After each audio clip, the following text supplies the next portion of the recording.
Hello, you're watching Focal Length. I'm live from Geneva. My name is Megha Sharma, and this is the Inter-Parliamentary Union 151st Assembly that is taking place over here. And joining me right now on the show is a member of Parliament from Ireland. I have with me Noel O'Donovan. And Noel, thank you very much for talking to us on NewsX World. And of course, this is your first time at the IPU. What has your experience been? It's been a great experience so far. I've been a member of Parliament in Ireland since February, so it's been great to meet colleagues from right across the world here in Geneva. And I suppose share experience of how Parliament works. I suppose speak on the issues on the international stage that we need to see improved upon. As a nation, we're a small country, but we say at home we do represent ourselves very well on the national stage. We speak out when there's need to speak out. So that's been really beneficial, I suppose, to talk to colleagues from right across the world in the last few days here in Geneva. Uh, how relevant is the Inter-Parliamentary Union at a global stage, and also particularly specifically to your country and you as a parliamentarian? I, I suppose our country, we're one of the longest democracies in the world. So to share that experience, I suppose, on the international stage, share what we do well in our country and explain that to developing countries is really important. And that makes the IPU really relevant. And I suppose I know there's my colleague Lorraine Clifford Lee is on the health committee within the IPU. So I suppose to share experiences of how Irish health policy has developed in recent years with developing countries. So it is really relevant. And it's been a great experience to see how that all operates here in Geneva. Absolutely. Talking about the larger theme of IPU this year, we're talking about humanitarian aid, we're talking about human rights, and this has all happened in wake of conflicts taking place all across the globe. We saw it in West Asia, we saw it in Europe, where the war continues between Ukraine and Russia. We've seen something similar in Sudan, we've seen something similar in Pakistan as well. How do you view the work that can be done in concretized ways for parliamentarians like you towards this goal that is achievable in the coming future? Well, there's no doubt about it. I suppose as human beings, it shocks us all to see conflict throughout the world at the moment. We see our mothers, our fathers, our children in dire straits. We see people losing their lives on our TV screens day in, day out. Um, it's really shocking, I suppose, first as a human being. And I mentioned earlier, I suppose, that through our history in our country, we have had conflict. We've come through a successive peace process, even though we're still working on it in our country. So we can share our experience and our understandings at a national stage. And as I mentioned, speaking out, working with our allies across the world to achieve policy gains, to ensure ceasefires in these countries, but also to world leaders and countries who don't act properly and don't abide by humanitarian laws and policies. And we use our voice to speak out. And that's something we've done in the chamber here in the IPU. And it goes back to the relevance of the IPU that we're amongst friends, but we're also amongst allies. But it's important we speak out. So the IPU is really relevant. You also spoke at the Inter-Parliamentary Union, the general debate that was taking place just a short while ago. What are the key points that you have highlighted at this global event? Well, for me in our country, I suppose we've had we place historic importance on humanitarian aid.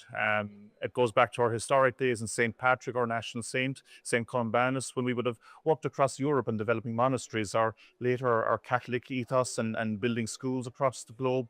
So we see that work continuing as a country. We have a 305 million budget last year in terms of humanitarian support to countries throughout the world. That's being maintained this year, while we see world leaders in various countries reducing their humanitarian budgets. And that's for Ireland to speak out and to call out and to ask world leaders and countries to maintain their humanitarian budgets. So that was one of my key points I wanted to make to colleagues right across the world. That when we do see these conflicts, it's important children, parents, human beings are supported through these conflicts, which of course shouldn't be happening. Now, artificial intelligence is the global flavor. In fact, there is going to be a session on artificial intelligence here at the IPU as well. How has Ireland come to terms with the risks that are involved with the artificial intelligence and absorbing it, adopting it? Also, are there any frameworks within the governance model that the Ireland government is working on? So artificial intelligence is happening. There are challenges, there are fears amongst society with artificial intelligence. And yes, the Irish government, the Irish Oireachtas, the Houses of our Parliament, have recently set up an Oireachtas committee to completely investigate and to assess and analyze AI, I suppose, its uses, its potential benefits, but also to put in place protections for our society. I actually sit on the Artificial Intelligence Committee. We've met a number of times with various sectors. So, look, as we know with AI, it is continually evolving. I refer to, and you can put similarities when Google search engine started, and there would have been fears about that.